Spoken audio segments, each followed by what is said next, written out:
जय श्री राम, जय बागेश्वर धाम, जय गुरु कृपा।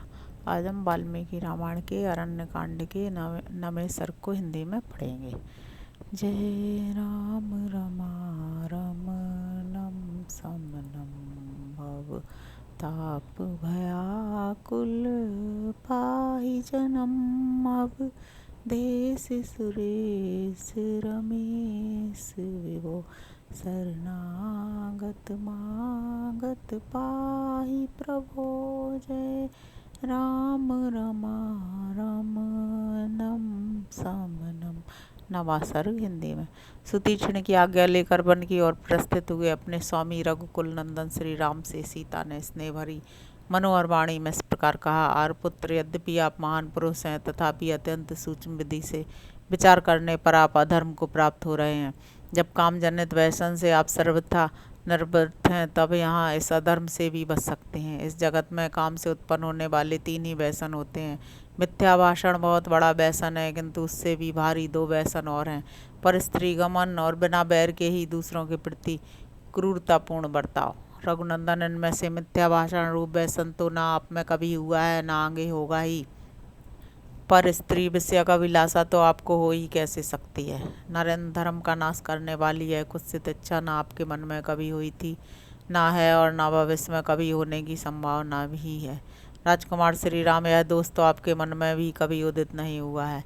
आप सदा ही अपनी धर्मपत्नी में अनुरक्त रहने वाले, धर्मनिष्ठ, सत्य प्रतिज्ञ तथा पिता की आज्ञा का पालन करने वाले हैं।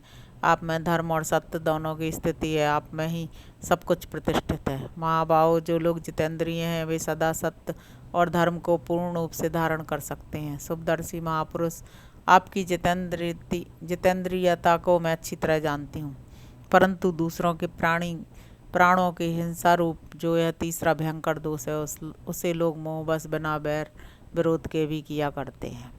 वही दोष आपके सामने भी उपस्थित है। वीर, आपने दंडकारण्य निवासी ऋषियों की रक्षा के लिए युद्ध में राक्षसों का वध करने की प्रतिज्ञा की है। इसी के लिए आप भाई के साथ धनुष बाण लेकर दंडकारण्य के नाम से विख्यात वन की ओर प्रस्थित हुए हैं। अतः आपको इस घोर कर्म के लिए प्रस्थित हुआ देख मेरा चित्त चिंता से व्याकुल हो उठा है। आपके प्रतिज्ञा पालन रूप व्रत का विचार करके मैं सदा यही सोचती रहती हूँ कि कैसे आपका कल्याण हो। वीर, मुझे इस समय आपका दंडकारण्य में जाना अच्छा नहीं लगता है। इसका क्या कारण है, यह बता रही हूँ, आप मेरे मुँह से सुनिए। आप हाथ में धनुष बाण लेकर अपने भाई के साथ वन में आए हैं। संभव है समस्त वनचारी राक्षसों को देखकर कदाचित आप उनके प्रति अपने बाणों का प्रयोग कर बैठें।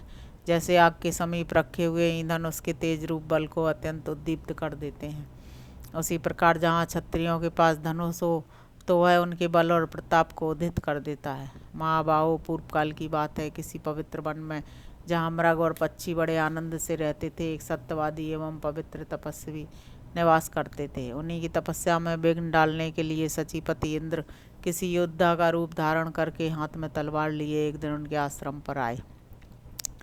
उन्होंने मुनि के आश्रम में अपना उत्तम खड्ग रख दिया। पवित्र तपस्या में लगे हुए मुनि को धरोहर के रूप में वह खड्ग दे दिया। उस शस्त्र को पाकर मुनि उस धरोहर की रक्षा में लग गए। वे अपने विश्वास की रक्षा के लिए वन में विचरते समय भी उसे साथ में रखते थे। धरोहर की रक्षा में तत्पर रहने वाले वे मुनि फल मूल लाने के लिए जहाँ कहीं भी जाते उस खड्ग को साथ लिए बिना नहीं जाते थे। तब भी जिनका धन था, उन मुनि ने प्रतिदिन शस्त्र ढोते रहने के कारण क्रमशः तपस्या का निश्चय छोड़कर अपनी बुद्धि को क्रूरतापूर्ण बना लिया। फिर तो अधर्म ने उन्हें आकृष्ट कर लिया। वे मुनि प्रमादवश रौद्र कर्म में तत्पर हो गए और उस शस्त्र के सहवास से उन्हें नरक में जाना पड़ा। इस प्रकार शस्त्र का संयोग होने के कारण पूर्व काल में उन तपस्वी मुनि की ऐसी दुर्दशा भोगनी पड़ी। जैसे आग का संयोग ईंधनों को जलाने का कारण होता है, उसी प्रकार शस्त्रों का संयोग शस्त्रधारी के हृदय में विकार का उत्पादक कहा गया है। मेरे मन में आपके प्रति जो स्नेह और विशेष आदर है, उसके कारण मैं आपको उस प्राचीन घटना की याद दिलाती हूँ तथा यह शिक्षा भी देती हूँ कि आपको धनुष लेकर किसी तरह बिना बैर के ही दंडकारण्यवासी राक्षसों के वध का विचार नहीं करना चाहिए। वीरवर, बिना अपराध के ही किसी को मारना संसार के लोग अच्छा नहीं समझेंगे। अपने मन और इंद्रियों को बस में रखने वाले क्षत्रिय वीरों के लिए वन में धनुष धारण करने का इतना ही प्रयोजन है कि वे संकट में पड़े हुए प्राणियों की रक्षा करें। कहाँ शस्त्र धारण और कहाँ वनवास, कहाँ क्षत्रिय का हिंसामय कठोर कर्म और कहाँ सब प्राणियों पर दया करना, तप करुणा रूप तप इस परस्पर विरुद्ध जान पड़ते हैं। अतः हम लोगों को देश धर्म का ही आदर करना चाहिए। केवल शस्त्र का सेवन करने से मनुष्य की बुद्धि कृपण पुरुषों के समान कुलसित हो जाती है। अतः आप अयोध्या में चलने पर ही पुनः छात्र धर्म का अनुष्ठान कीजिएगा। राज्य त्याग कर वन में आ जाने पर यदि आप मुनिवृत्ति से ही रहें तो इससे मेरी सास और ससुर को अच्छा प्रसन्नता होगी। धर्म से अर्थ प्राप्त होता है, धर्म से सुख का उदय होता है और धर्म से ही मनुष्य सब कुछ पा लेता है। संसार में धर्म ही सार है। चतुर मनुष्य भिन्न भिन्न वानप्रस्थोचित नियमों के द्वारा अपने शरीर को क्षीण करके यत्नपूर्वक धर्म का संपादन करते हैं, क्योंकि सुखदायक साधन से सुख के हेतुभूत धर्म की प्राप्ति नहीं होती। सौम्य प्रतिदिन शुद्ध चित्त होकर तपोवन में धर्म का अनुष्ठान कीजिए। त्रिलोकी में जो कुछ भी है आपको तो वह सब कुछ यथार्थ रूप से विदित ही है। मैंने नारी जाति की स्वाभाविक चपलता के कारण ही आपकी सेवा में ये बातें निवेदन करती हैं। वास्तव में आपको धर्म का उपदेश करने में कौन समर्थ है? आप इस विषय में अपने छोटे भाई के साथ बुद्धिपूर्वक विचार कर लें, फिर आपको जो ठीक जचे उसे ही शीघ्रतापूर्वक करें। इस प्रकार श्री वाल्मीकि निर्मित आर्ष रामायण आदि काव्य के अरण्य कांड में 9वां सर्ग पूरा हुआ। अब हम 10वां सर्ग हिंदी में पढ़ेंगे। अपने स्वामी के प्रति भक्ति रखने वाली विदेह कुमारी सीता की कही हुई यह बात सुनकर सदा धर्म में स्थित रहने वाले श्री रामचंद्र जी ने जानकी को इस प्रकार उत्तर दिया। देवी, धर्म को जानने वाली जनक किशोरी, तुम्हारा मेरे ऊपर स्नेह है, इसलिए तुमने मेरे हित की बात कही है। क्षत्रियों के कुल धर्म का उपदेश करती हुई तुमने जो कुछ कहा है वह तुम्हारे ही योग्य है। देवी, मैं तुम्हें क्या उत्तर दूं? तुमने ही पहले यह बात कही है कि क्षत्रिय लोग इसलिए धनुष धारण करते हैं कि किसी को दुखी होकर हाहाकार न करना पड़े। सीते, दंड कारण में रहकर कठोर व्रत का पालन करने वाले वे मुनि बहुत दुखी हैं, इसीलिए मुझे शरणागत वत्सल जानकर वे स्वयं मेरे पास आए और शरणागत हुए।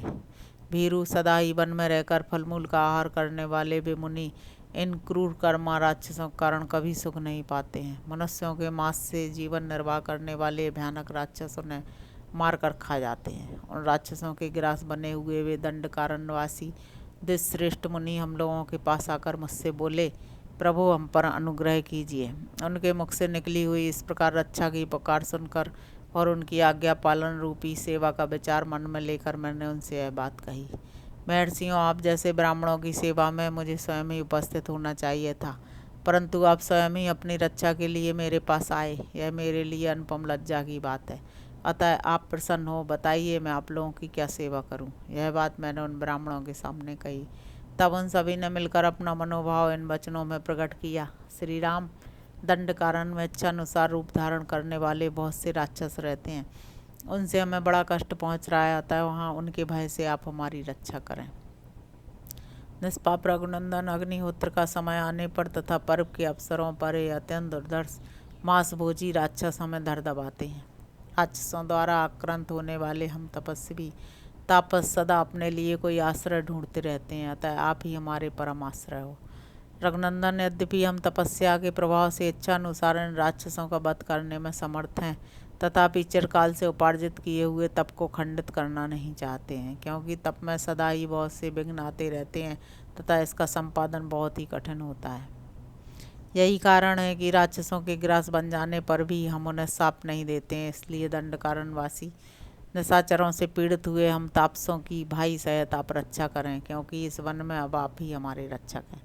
जनक नंदिनी, दंड कारण में ऋषियों की यह बात सुनकर मैंने पूर्ण रूप से उनकी रक्षा करने की प्रतिज्ञा की है। मुनियों के सामने यह प्रतिज्ञा करके अब मैं जीते जी इस प्रतिज्ञा को मिथ्या नहीं कर सकूंगा, क्योंकि सत्य का पालन मुझे सदा ही प्रिय है। सीते, मैं अपने प्राण छोड़ सकता हूँ, तुम्हारा और लक्ष्मण का भी परित्याग कर सकता हूँ, किंतु अपनी प्रतिज्ञा को, विशेषतः ब्राह्मणों के लिए की गई प्रतिज्ञा को मैं कदापि नहीं तोड़ सकता। इसलिए ऋषियों की रक्षा करना मेरे लिए आवश्यक कर्तव्य है। विदेह नंदिनी, ऋषियों के बिना कहे ही उनकी मुझे रक्षा करनी चाहिए थी, फिर जब उन्होंने स्वयं कहा और मैंने प्रतिज्ञा भी कर ली, तब अब उनकी रक्षा से कैसे मुंह मोड़ सकता हूँ। सीते, तुमने स्नेह और सौहार्दवश जो मुझसे बातें कही हैं, इससे मैं बहुत संतुष्ट हूँ, क्योंकि जो अपना प्रिय ना हो उसे कोई हितकर उपदेश नहीं देता। शोभने, तुम्हारा यह कथन तुम्हारे योग्य तो है ही, तुम्हारे कुल के भी सर्वथा अनुरूप है। तुम मेरी सहधर्मिणी और मुझे प्राणों से भी बढ़कर प्रिय हो। महात्मा श्री रामचंद्र जी अपने प्रिया मिथिलेश कुमारी सीता से ऐसा वचन कहकर हाथ में धनुष ले लक्ष्मण के साथ रमणीय तपोवनों में विचरण करने लगे। इस प्रकार श्री वाल्मीकि निर्मित रामायण आदि काव्य के अरण्य कांड में 10वां सर्ग पूरा हुआ। जय श्री राम, जय बागेश्वर धाम, जय गुरु।